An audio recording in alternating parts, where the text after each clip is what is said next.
All right, here we go. Johnny Maffei with Fox 17 Nashville, joined again, one of the favorite recurring guests, Johnny Avello with DraftKings from San Francisco, home of Super Bowl 60. Johnny, you've had a busy week. How's it going out there?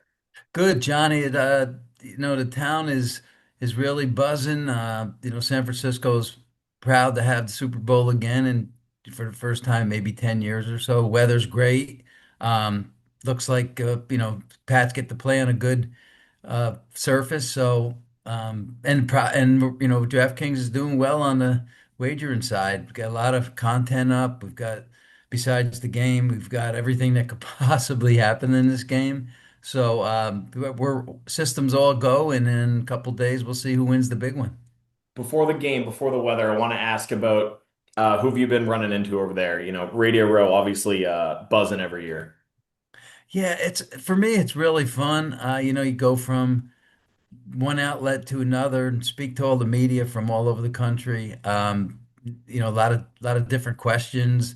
Some of the questions are the same, but you kind of want to know, why the spread is where it is. Why are the Patriot side and some of the radio stations from the Massachusetts area want to know why the Patriots are always an underdog. So it's always fun. It's always great to answer those questions and try to inform the listeners out there. Definitely another thing, I'm from up there, so I think I know who I'm pulling for. I think you might too. But here, a lot of people are pulling for Vrabel, even though they're mad at the Titans still for letting him go. Two-time Coach of the Year now. That's the new update from last night. Do you have any info on who Tennessee's leaning towards? I haven't looked at the Yeah. Tennessee numbers. Just concentrating on the whole ball of wax. Vrabel, I think he's one of the best coaches in the NFL.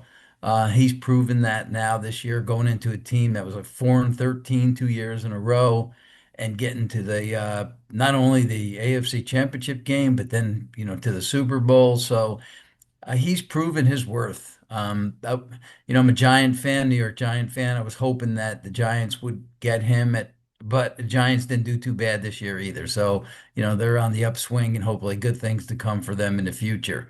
I think Tennessee will probably be, my gut feelings probably be a mixed bag there. I'm not sure it's going to be heavily weighted towards the Patriots. Could be 60-40, could be less, but it's not going to be one of those states like Mass where or Yeah. New England states where we know it's going to be 90-95% on one side in the skin. Definitely. So, we talked a little bit before we hopped on about the path of these two teams, and you think that sort of plays a role in the spread and the Seahawks being the favorite. Well, certainly the later path here. The eyes are on what have you seen lately, and you've seen the Seahawks be very efficient offensively, and kind of doing what they want to do, and all players clicking, and Darnold being clean last week, no interceptions, no fumbles, and so what the public has seen lately, and is I believe why the Seahawks are taking most of the money in this game so far. But the Patriots been gutty. They played in inclement weather. It's been tough, getting your footing and ground out a couple of wins. So me as an odds maker, me and the team, we're not looking at that. We're just looking at what the power ratings are on these teams, and Seahawks do have a better power rating overall, and they have had that power rating higher than the Patriots most of the year, but the Patriots aren't far behind. And in a 4.5 point spread, that's not insurmountable. That we see 4.5 point underdogs win all the time. So it's not like it's a 14, 17 point spread. It's less than a touchdown. So I, will the Patriot money show up? It may come closer to game time.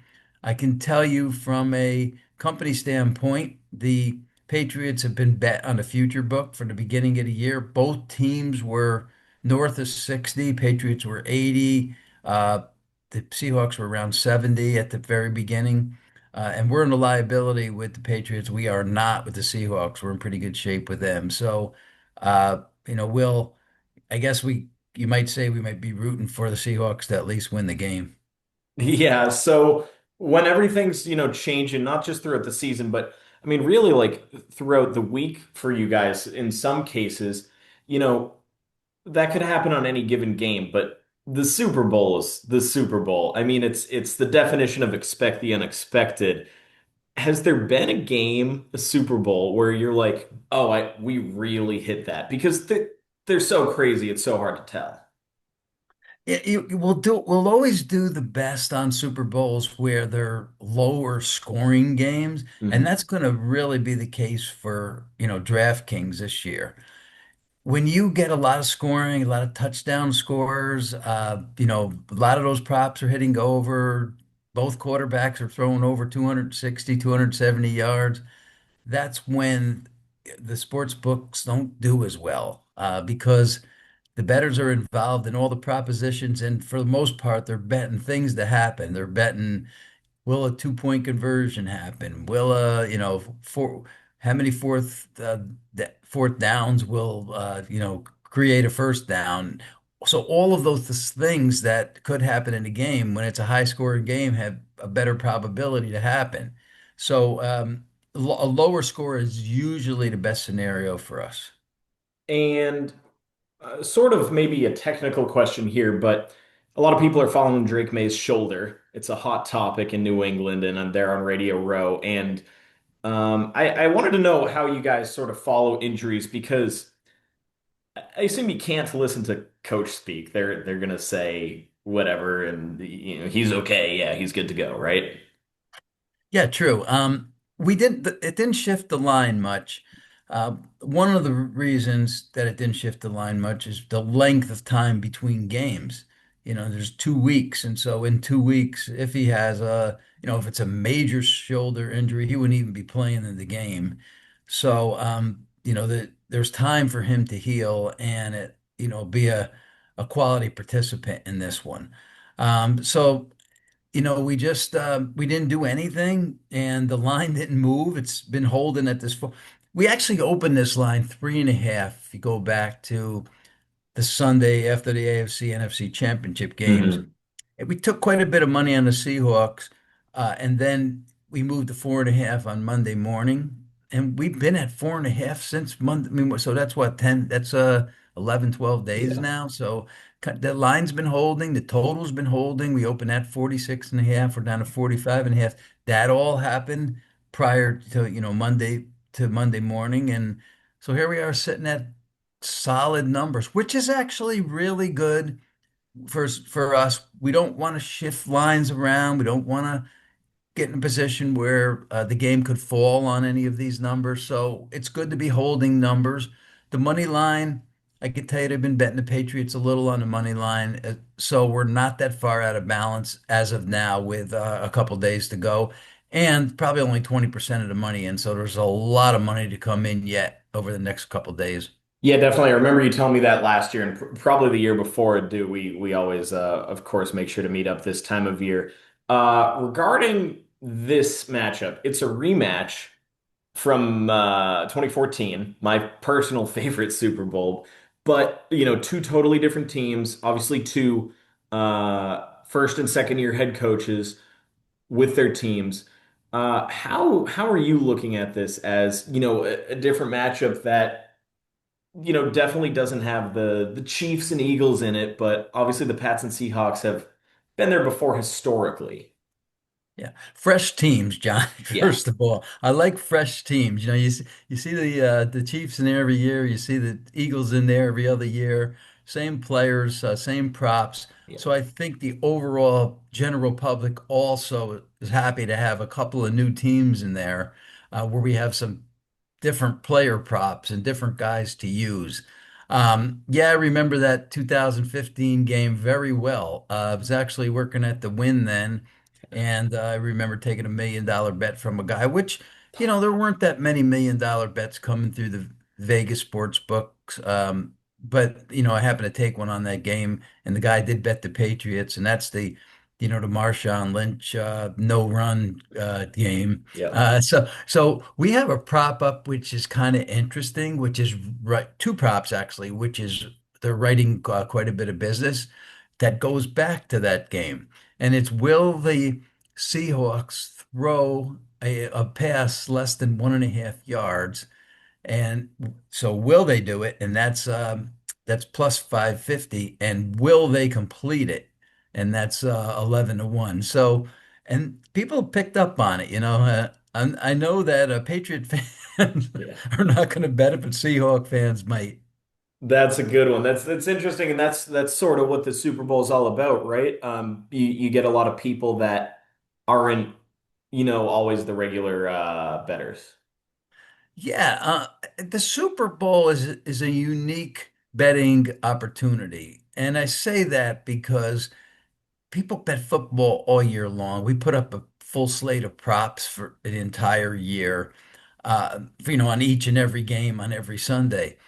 But not everybody's always in betting the NFL. But for this game, they are. There are going to be a lot of first-time bettors. Going to be some people that only make a couple bets a year. Might be the Super Bowl, might be the Kentucky Derby. But this is a big event, and you expect people, and we expect, and they do, people betting for just a couple of times all year, and this is one of the events they're engaged in. Definitely. Some of our viewers, catch up on me, catching up with you, throughout these big events, whether it's March Madness, Super Bowl Sunday. One of them sent in a question, and I want to ask a technical question. Not sure if you have the answer to this or not, but will DraftKings ever offer open bet parlays? Oh, you mean open bet? Like I want to bet a team to win a Super Bowl and it'll go to something else at a later date, but I'm not exactly sure what that is. Yeah. Uh, I guess we probably could do that at some point. I mean, it's not there now. Mhm. We constantly update the software and always are adding new ways for customers to benefit on the site. You've been on the site. Everyone listening's been on the site. It's the cleanest, most efficient site out there. Very easy to navigate around. So we're constantly doing new things, and that's something that, if our team's listening today, maybe that's something that they'll look at down the road. I'll keep it on the radar also. Yeah, definitely. Just wanted to ask that, and thank you for that. Where do things stand? I don't know how much this is your realm or not, but where do things stand on sports betting online being legal across the country, all 50 states? We're in 30 states now digitally, a couple other states in bricks and mortar only. Some states are just different. You see, we're ready to go. Johnny, Hmm. we're ready to go. Somebody said, we want to turn it on tomorrow. We could turn it on tomorrow. Hmm. So it's up to certain jurisdictions to adapt it, put it through law, and then have a date that they want to go live. We just recently launched Missouri. Actually, we launched Puerto Rico uh, on the retail side only. That's they're also going to be digital. So we're pecking away, and whoever's interested, we're interested. Definitely. All right, so back to more of the fun stuff now. Uh, Gatorade color. If you're watching this in Tennessee, you can't bet on it, but we're throwing this up online too, so a lot of people will be watching it. Uh, what goes into those odds? Is it team colors? Is it history? What can you share there? It's kind of all of that. Yeah, Our team's researching on what happened the last time the team played, what happened. that's a great bullet point on the resume. Gatorade color researcher. Yeah.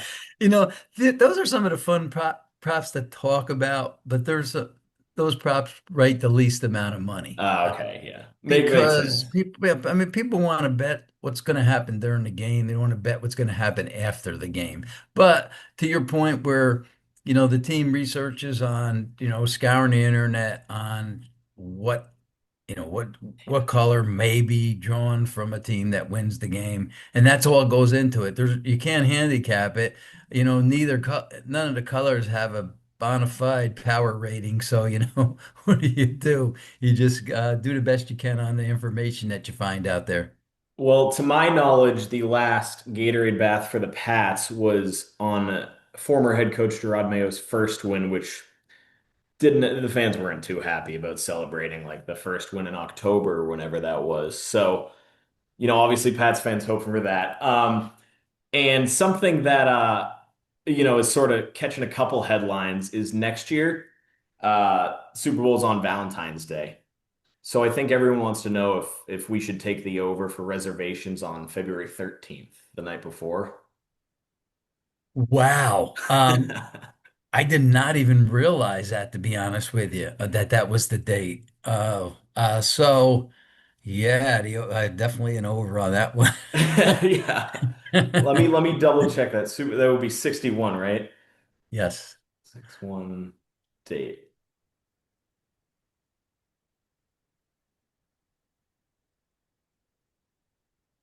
Yep, February 14th, 2027. So that'll be the next one. So That'll be the we'll latest Super Bowl of all time. We used to have them actually in January, right. and then they moved to February. And now, pretty soon, it sounds like they're going to be in March.